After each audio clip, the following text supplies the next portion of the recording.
ప్రేక్షకులందరూ నమస్కారం. ప్రస్తుతం మన స్టూడియోలో ప్రముఖ వేదిక ఆస్ట్రాలజర్ గోనుగుంట్ల సురేష్ బాబు గారు ఉన్నారు. గురుగారితో మాట్లాడేద్దాం. నమస్కారం గురుగారు. మణికంఠ గారు నమస్కారం అండి. గురుగారు, జ్యేష్ఠ మాసం మనకు ప్రారంభమైపోయింది. ఈ మాసంలోనే గురుమూఢం కూడా మనకుంది. ఓవరాల్గా ఈ మాసంలో చూసుకుంటే ఏ రాశుల వాళ్ళకి చాలా బాగుందంటారు, ఏ రాశుల వాళ్ళకి కాస్త ఇబ్బందికరంగా ఉందంటారు, అన్ని రాశుల వాళ్ళు కామన్గా ఎలాంటి పరిహారాలు చేసుకోవడం ద్వారా ఈ జ్యేష్ఠ మాసంలో మంచి ఫలితాలు పొందుతారు గురుగారు? సో మీరు అడిగిన విధంగా జూన్ మంత్ మనకి కోఇన్సిడెంట్లో మనకి ఏమంటారంటే అండి, జ్యేష్ఠ మాసంతో స్టార్ట్ అవుతుందండి. సో జ్యేష్ఠ మాసంలో కూడాను ఇది పుణ్యమాసం అండి. మనకి మాఘమాసము లేకుంటే ఫాల్గుణ మాసము ఎలా మనకి పెళ్ళిళ్ళు చేస్తారో జ్యేష్ఠ మాసంలో కూడా పెళ్ళిళ్ళు, వ్రతాలు, హోమాలు అన్నీ చేస్తారండి. అయితే ఈసారి జ్యేష్ఠ మాసంలో మీరు అడిగిన విధంగా 10వ తారీఖు నుంచి మోడం స్టార్ట్ అయిపోయింది. అంటే ఫుల్ మంత్ అంతా మనం వాడుకోవడానికి కుదరదు. ఫస్ట్ వీక్ వరకు మాత్రమే. అయితే నాకు 7వ తారీఖు వరకు 8వ తారీఖు వరకు మాత్రమే ముహూర్తాలు ఉన్నాయండి. ఇంకా తర్వాత లేవండి. అయితే మోడమిలో మెయిన్ ఏమి చేయకూడదు, ఏమి చెయ్యొచ్చు అంటే ఫస్ట్ చేసేవి చెప్తానంటే మనం రెగ్యులర్గా పూజలు చేసుకోవచ్చు. తర్వాత మనకి గ్రహ జపాలు చేయించుకోవచ్చు, గ్రహ జపాలకు సంబంధించిన శాంతులు చేసుకోవచ్చు. తర్వాత ఏమైనా కనుక బాగా కొన్ని ఏమంటారంటే సీవియర్గా ప్రాబ్లమ్స్ వచ్చినప్పుడు ఆ ప్రాబ్లంకి సంబంధించిన నివారణలు, యాత్రలు అవన్నీ చేసుకోవచ్చు అండి. అందులో అయితే పెద్ద ప్రాబ్లం లేదు. అది ఎక్కడ ప్రాబ్లం అంటే మనం ముహూర్తాలు పెట్టి చేసుకునే ఉంటాయి కదండి, అవి చేసుకోవడం. మనకి మ్యారేజెస్ ముహూర్తం పెట్టుకుంటారు. తర్వాత మనకి ప్రాణ ప్రతిష్టలు, తర్వాత విగ్రహ ప్రతిష్టలు, ఇలాంటి వాటికి సంబంధించిన వాటిలో ఎక్కడైతే ముహూర్తం పెట్టి చేయాల్సిన షోడశ కర్మలు అంటారన్నమాట, అలాంటి వాటికి కనుక ఏమైనా ఉంటే అవి మాత్రం చేసుకోకూడదు అని చెప్తారనమాట. అంటే మెయిన్ రీజన్ ఏంటంటేనండి, గురువు ఇప్పుడు మిథున రాశిలో ఉన్నారు. అదే మిథున రాశిలోకి సూర్యుడు ఎంటర్ అవుతున్నారండి. సూర్యుడు ఎంటర్ అవడంతో ఏమవుతుందంటే ఆ మంత్ అంతా సూర్యుడు అక్కడ ఉండటం వల్ల సూర్యు యొక్క వేడికి గురువు కాలిపోతారండి. ఈ కాలిపోయేదాన్ని కంబస్ట్ అవుతుంటాయి. ఎప్పుడైతే ఈ గురువు కాలిపోతారో, కంబస్ట్ అవుతారో, దానికి మనకేమవుతుంటే ఆ గురువు యొక్క గ్రహం బలం ఉండదు. ఆ బలం లేకపోతే ఆ గురువు ఇచ్చే యొక్క సత్ ఫలితాలు మనకి మనుషులకు చేరవు. గురువు వల్ల ఏమేమి సత్ ఫలితాలు ఉంటాయంటే, ఒకటి ధనం. మనకు ధనం రావాలంటే గురువు ద్వారానే ఇవ్వాలి. తర్వాత పుత్ర సంతానం, అంటే మనకి పెళ్లి చేసుకునేది ఎందుకంటే ఇమ్మీడియట్గా పిల్లల్ని కలాలని ఉద్దేశం కదండి. అందుకని ఆ పుత్ర సంతానానికి సంబంధించిన ప్రాబ్లం ఉంటుంది అని చెప్తారు. అందుకని గురువు జీవకారకుడు. అంటే మనం హ్యాపీగా హెల్తీగా ఉండేసి నేర్చుకోవాలనుకుంటే దానికి ఆ జీవం మనకు ఉండాలంటే కాబట్టి గురువు ముఖ్యం. కాబట్టి మనం ఏదైనా పని కనుక చేస్తే ఆ పనిలో జీవం ఉండాలి. కాబట్టి ఆ ముఖ్యమైన పనులు కనుక, ఇంపార్టెంట్ పనులు, అది కూడా దీర్ఘకాలికంగా మనం ఉండాలి. పెళ్ళిండి దీర్ఘకాలికంగా ఉండాలి, లేకుంటే విగ్రహ ప్రదేశంలో దీర్ఘకాలికంగా, అలా దీర్ఘకాలికంగా ఏమైనా కనుక ఉండాలంటే అందులో జీవం లేకపోతే ఎక్కువ రోజులు ఉండవు. కాబట్టి ఈ జీవం లేకుండా అంటే కష్టం. కాబట్టి అలాంటి వాటిని కూడా మనకి చేయకుండా ఉంటారన్నమాట. లాస్ట్లీ జ్ఞానానికి సంబంధించి గురుడు జ్ఞానకారకుడు కాబట్టి జ్ఞానం సరిగ్గా రావాలి. కాబట్టి ఈ రోజుల్లో ఏదైనా విద్యాభ్యాసాలు ఇలాంటి కనుక చేయకుండా ఉంటే మంచిదన్నమాట. ఈ రీజన్ తోటి మనకి ఈ మోడంలో చేయకుండా ఉంటారు. అయితే అదే రోజున మనకి ఏమైందంటే మిథున రాశిలో 3 గ్రహాలు ఉన్నాయి. ఒకటి సూర్యుడు, బుధుడు, గురువు వచ్చేటప్పటికి కంబస్ట్ అయిపోయి బలహీనంగా ఉన్నాడు అనమాట. ఈ 3 మనకి మిథున రాశిలో ఉండటం వల్ల ఏమైందంటే కొన్ని రాశులకి చాలా బాగుంటుంది, కొన్ని రాశులకు వచ్చేటప్పటికి అంతగా సరిగా ఉండదు.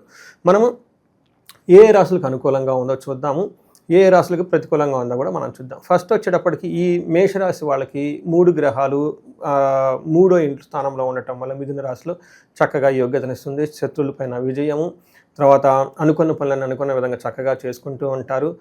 ఏ పని చేసినా కానీ చక్కగా కలిసి వస్తుందండి. తర్వాత గ్రహం వచ్చేటప్పటికి కుంభరాశి వాళ్ళకి, ఎందుకంటే కుంభరాశి వాళ్ళకి మనం మొదటి నుంచి చెప్పుకుంటూ ఉన్నాము, ఈ రాశి వాళ్ళకి ఏలినాటి శని 3వ స్టేజ్లోకి వచ్చారు. కాబట్టి గురువు చాలా, తర్వాత కొన్ని గ్రహాలు వీళ్ళకి అనుకూలంగా ఉన్నాయి. అయితే ఈసారి ఈ మంత్లో మనకి జూన్ మంత్ ఎండ్లో, లేదంటే మనకి మీరు అడిగిన విధంగా జ్యేష్ఠ మాసంలో కుంభరాశి వాళ్ళకి చాలా బాగుంటుందండి. ఎందుకంటే ఇలా 6వ స్థానంలో 3 గ్రహాలు ఉన్నాయన్నమాట.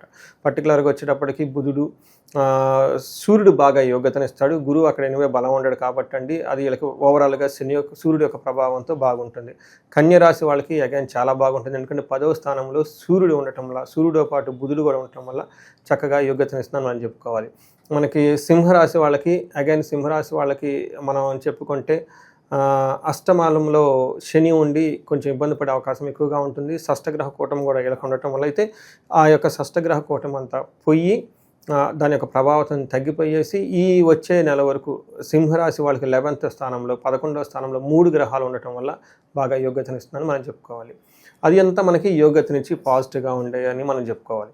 అయితే మనకి ఇబ్బందులు పెట్టే విధంగా ప్రతికూల పరిస్థితులు ఏ రాశుల వాళ్ళు కనుక మనం చూసుకుంటే ఫస్ట్ ధనుసు రాశి వాళ్ళకి, ఎందుకంటే 7వ స్థానంలో 3 గ్రహాలు ఉన్నాయండి. 7వ స్థానంలో 3 గ్రహాలు ఉండటం వల్ల పర్టికులర్గా సూర్యుని వల్ల బుధుని వల్ల అని మనం కనుక చెప్పుకోవాలి. ఇవి అంత మంచి పొజిషన్ కాదండి. గొడవలు అయ్యే అవకాశము, పార్ట్నర్స్తో విభేదాలు వచ్చే అవకాశం ఎక్కువగా ఉంటుంది. బిజినెస్ పీపుల్కి కొంచెం డిసిషన్స్ తీసుకునేటప్పుడు పార్ట్నర్స్ తోటి విభేదాలు వచ్చే అవకాశం ఎక్కువగా ఉంటుంది. నెక్స్ట్ వృశ్చిక రాశి వాళ్ళకి కొంచెం జాగ్రత్తగా ఉండాలి ఈ ఒక్క నెల జూన్ మంత్లో.